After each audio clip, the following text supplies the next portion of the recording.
जो जानहु जीव आपना, करहु जीव को सार। जियरा ऐसा पाहुना, मिले न दूजी बार। यदि जीव को अपना स्वरूप समझते हो तो उसे पूर्णतः प्रमाणित सर्वोच्च सत्ता समझो और उसका स्वागत करो। जीव मानव शरीर में ऐसा पाहुना है जो लौट कर पुनः इसमें नहीं आएगा। सदगुरु कबीर साहब जीव की सर्वोच्च स्थिति को बताते हैं कि संसार में जीव सर्वोच्च है। साहब कहते हैं यदि जीव को अपना स्वरूप समझते हो, अपना स्वरूप निज स्वरूप, अगर जीव को सर्वश्रेष्ठ समझते हो, अपना स्वरूप समझते हो, जीव को अजर अमर अविनाशी समझते हो, तो उसे पूर्णतः प्रमाणित सर्वोच्च सत्ता समझो। सज्जनों, ये कोई नहीं कहता कि मैं नहीं हूँ। मैं नहीं हूँ ऐसा कहने वाला जीव ही सर्वोच्च है। सारी कल्पनाओं का जन्मदाता, सारे वेद शास्त्र पुराणों का रचयिता, सारे ज्ञान विज्ञान को आविष्कार करने वाला ये जीव ही सर्वोच्च है। लेकिन जीव अपने स्वरूप को ना जानकर संसार में नाना प्रकार से कल्पित देवी देवताओं की उपासना करते हैं। अगर जीव अपने महत्व को जान ले, अपने स्वरूप को जान ले, तो संसार में कहीं भटकेगा नहीं। इस जीव के भटकने का कारण ही है कि अपने आप को ना जानना। सदगुरु कबीर साहब कहते हैं जो जानहु जीव आपना। यदि जीव को अपना स्वरूप समझते हो, करहु जीव को सार, तो इस जीव को सर्वोच्च सत्ता समझो। क्योंकि मनुष्य ही विवेकशील प्राणी है। मनुष्य के अंदर ही वो क्षमता है जो अपने आप को जान सकता है। संसार में और कोई प्राणी नहीं है जो अपने आप को जान सके। पशु पक्षी कीट केवल भोग योनि है, लेकिन मनुष्य अपने को जानकर इस संसार के आवागमन के चक्र से मुक्त हो सकता है। इसलिए सदगुरु कबीर साहब कहते हैं कि जीव को अपना स्वरूप समझो। अपना असली धन संपत्ति अपनी आत्मा है। संसार के प्राणी पदार्थों से एक दिन छूट जाएंगे। तो सदगुरु कहते हैं कि जीव मानव शरीर में ऐसा पाहुनावत आया है जो पुनः दोबारा नहीं आएगा। इसी मानव शरीर में वो दोबारा नहीं आ सकता है। अच्छा कर्म करेगा तो मानव शरीर मिलेगा, लेकिन एक बार इस शरीर से निकल जाता है, पुनः इसी शरीर में नहीं आता है। अपने कर्मों के वश में पड़कर ये जीव नाना प्रकार के शरीर धारण करता है। इसलिए सदगुरु कबीर साहब कहते हैं ये जो जीव अपने सर्वोच्च स्थिति को नहीं समझ पा रहा है। जो जानहु जग जीवना, जो जानहु सो जीव। पानी पचावहु आपना, तो पानी मांगी न पीऊ। यदि जगत में जीने की कला जानते हो और उस जीव को ही जानते हो जो तुम्हारा स्वरूप है, तो आज तक की ग्रहण की हुई सारी वासनाओं को नष्ट कर दो तथा आगे किसी प्रकार वासना संसार से न ग्रहण करो। सदगुरु कबीर साहब पुनः कहते हैं यदि जगत में जीने की कला जानते हो, संत महापुरुष ही तो जीने की कला बताते हैं इस मानव जीवन को कैसे जीना है। अगर हम संत महापुरुषों के बताए हुए रास्ते में चलकर जीवन जीते हैं तो हमारे जीवन में क्लेश दुख कष्ट नहीं आएंगे। सदगुरु कहते हैं यदि जगत में जीने की कला जानते, इस संसार में जीने की कला जानते हो और उस जीव को भी जानते हो जो तुम्हारा स्वरूप है। ये जीव का स्वरूप क्या है? अजर अमर अविनाशी। शरीर का स्वरूप है मरण धर्म। शरीर विनाशी है और जीव अविनाशी है। सदगुरु कहते हैं तुम अपने अविनाशी स्वरूप को जानो, तभी तुम जीने की कला समझ सकते हो, जीने की कला जान सकते हो। तो आज तक संसार की ग्रहण की हुई वासना का है। वासना है संसार के प्राणी पदार्थों के प्रति मोह, उनके प्रति आसक्ति। ये जो संसार में आया है, संसार के प्राणी पदार्थों को अपना मानकर उसमें मोह कर बैठता है। अकेले दुनिया में जीव आया और दुनिया से अकेले जाएगा, लेकिन अज्ञानतावश प्राणी पदार्थों को अपना मानता है और उसमें मोह करता है। और मोह ही तो वासना बनाती है। मोह हो गया किसी प्राणी पदार्थ में, वही वासना है। क्योंकि कहा भी गया, मोह शकल व्याधिन कर मूला, तेहिते उपजत पुनि वो शूला। दुख का कारण है अज्ञानतावश उस प्राणी पदार्थों में मोह करना। जैसे व्यक्ति धन कमाता है, धन में मोह कर बैठता है, पुत्र का जन्म देता है, पुत्री को जन्म देता है, पुत्र पुत्री को भी अपना मान बैठता है, किसी स्त्री से विवाह करता है पत्नी के रूप में, उसको भी अपना मान बैठता है। जबकि ये सब इसी संसार में कुछ समय के लिए मिले हुए, लेकिन इस कुछ समय के लिए मिले हुए प्राणियों को हम अपना मान बैठते हैं। व्यवहार की दृष्टि से अपना कहना ठीक है, लेकिन अध्यात्म की दृष्टि से अपना मानकर उसमें मोह करना दुख का कारण है। इसलिए सदगुरु कबीर साहब कहते हैं, संसार की सारी वासनाओं को नष्ट कर दो। अगर इस संसार में नहीं आना चाहते, इस संसार से मुक्त होना चाहते हो, तो संसार से कोई वासना ग्रहण ना करो। किसी प्रकार से संसार के प्रति मोह मत करो, आसक्ति ना बनाओ। तो सदगुरु कहते हैं, जो जानहु जग जीवना, जो जानहु सो जीव, पानी पचाहो आप ना, तो पानी मांगे न पियो। पानी का मतलब होता है वासना। समस्त वासनाओं को जो ग्रहण किए हो उसको नष्ट कर डालो, और आगे तुम संसार में वासना ना बनाओ। तो सदगुरु कहते हैं, यही जीने की कला है। ऐसे रहो जैसे कमल रहता पानी में। जैसे कमल रहता है पानी में, लेकिन पानी उस पर लिप्त नहीं होता, उसी प्रकार से संसार में आए हो तो संसार के प्रति मोह का त्याग करो। संसार के प्राणी पदार्थों का मोह कभी ना करो।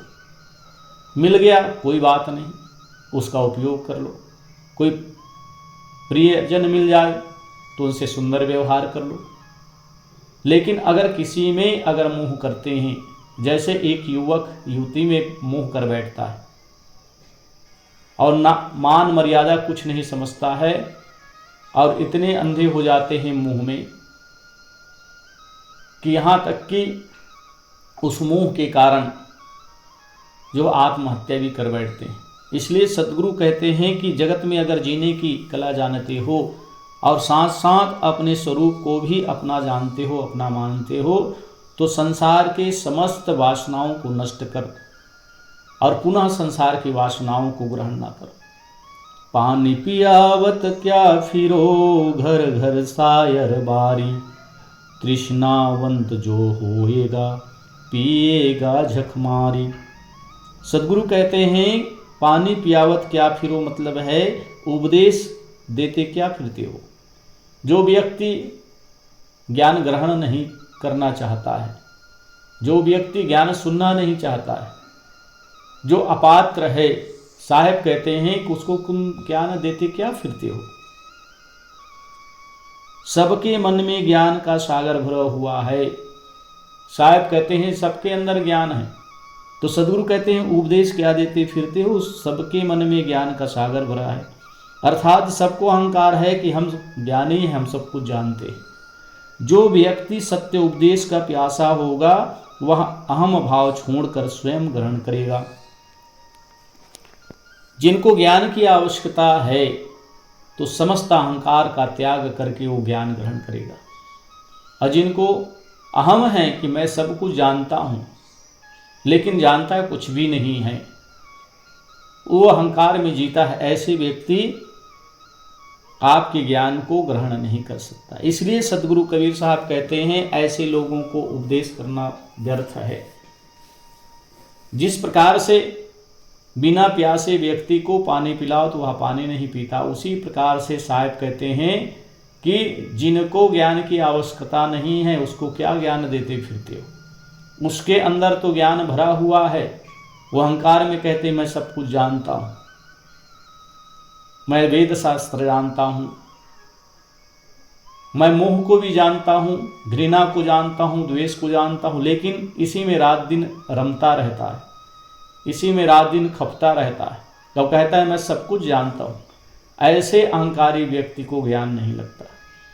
सद्गुरु कहते हैं अहंकार का त्याग करने वाले ही ज्ञान को ग्रहण कर सकते हैं। आदमी को कहो कि आत्मज्ञान जो है कैसे प्राप्त होगा, तो लोग कहते हैं कि आत्मज्ञान तो हमको मालूम है, लेकिन उसे आत्मज्ञान कुछ भी पता नहीं, अपने इस देह के स्वभाव को मालूम नहीं है, तो आत्मा के स्वभाव को कैसे समझेगा।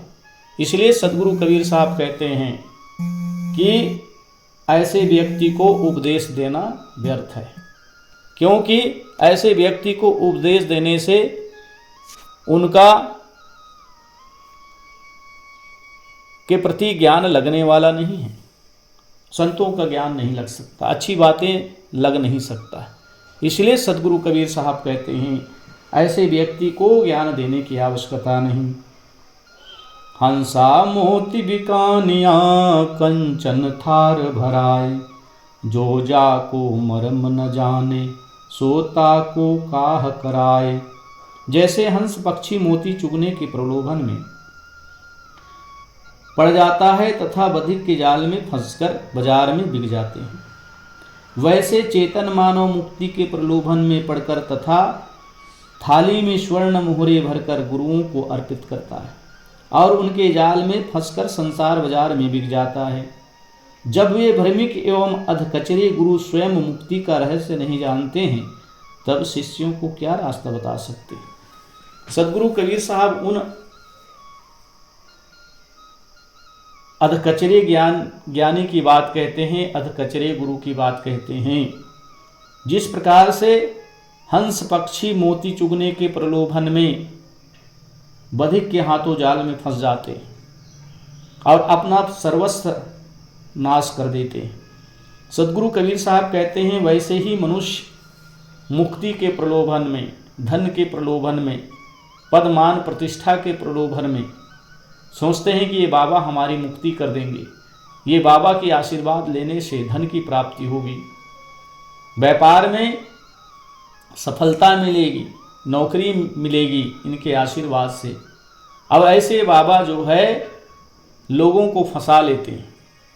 जिस प्रकार से बधिक जाल डालकर पक्षियों को फंसाते हैं, पहले वो दाना डालता है,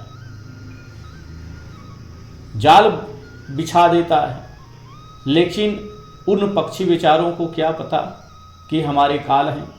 उसी प्रकार से शिष्यजन लोग ऐसे गुरुओं के चंगुल में फंस जाते हैं और जीवन भर फिर उनको दुख मिलता है। सद्गुरु कबीर साहब कहते हैं हंसा मोती बिकानिया, कि हंस पक्षी मोती चुगने के प्रलोभन में पड़कर कंचन थार भराए, साहब कहते हैं पड़कर तथा बधिक के जाल में फंसकर बाजार में बिक जाए। उसी प्रकार से मनुष्य जो है प्रलोभन में पड़कर गुरुओं के हाथों बिक जाते हैं, उनके जाल में फंस जाते हैं। सद्गुरु कहते हैं थाली में स्वर्ण मोहरे भरकर गुरुओं को अर्पित करते हैं और वाहवाही के लिए धन दौलत भर भर करके उन गुरुओं को देते हैं। सज्जनों, यही तो जीवन का नाश। मुक्ति का मतलब होता है समस्त बंधनों से मुक्त हो जाना। अब ये होता है सद्गुरु के ज्ञान से होता है। जब तक आप मुक्ति और बंधन को नहीं जानेंगे, तब तक आप अपने बंधन को नहीं छुड़ा सकते। जैसे कोई व्यक्ति शराब के बंधन में बंधा हुआ है, लेकिन उससे छूटना चाहता है और छोड़ना नहीं चाहता। छूटना तो चाहता है लेकिन उसे छोड़ना नहीं चाहता, तो उस शराब के बंधन से मुक्त नहीं हो सकता।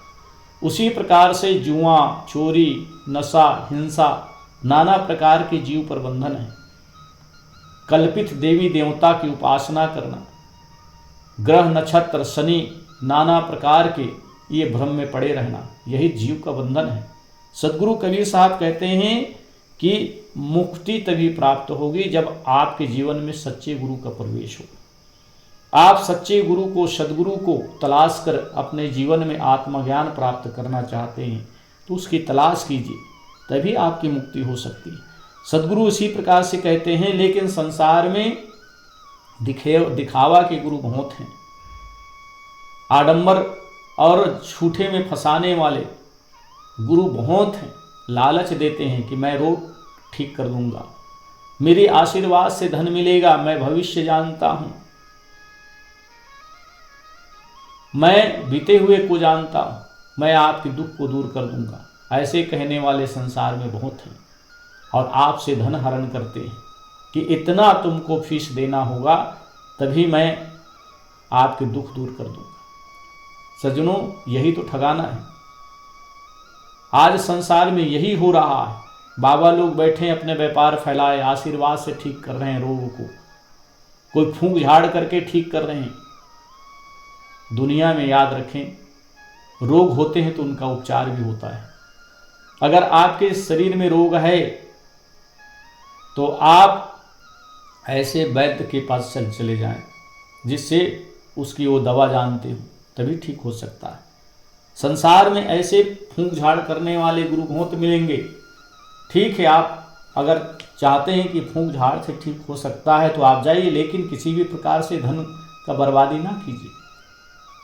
सज्जनों, आज आदमी इतना अंधभक्त हो गए हैं कि बिना विश्वास किए ही उन पर भरोसा करते हैं। और वह बाबा क्या करता है, वो जान जाता है ये महा अज्ञानी आदमी है, इस अज्ञानी आदमी को कैसे फंसाया जाए।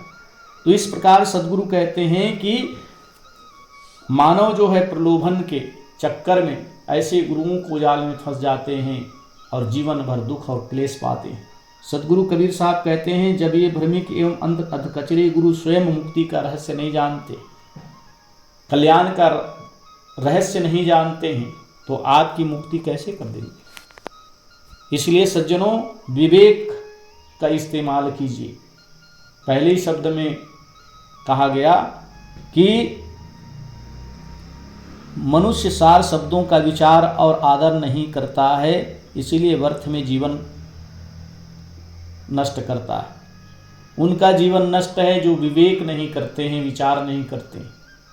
शब्दों का जाल ऐसा जाल है कि आदमी को भ्रमित कर देता है। अब आज तो संसार में ऐसे ऐसे चतुर लोग हैं जो अपने शब्दों के बल पर ही लोगों को जो है अंधविश्वास में फंसाते चले जाते हैं। इसलिए सद्गुरु कबीर साहब कहते हैं कि किसी भी प्रकार से प्रलोभन में ना पड़े और अपने जीवन को दांव पर ना लगाएं। तो सही शब्दों का निर्णय करें, सही शब्दों पर विचार करें। ऐसे अधकचरे गुरु बाबाओं के चक्कर में ना पड़े।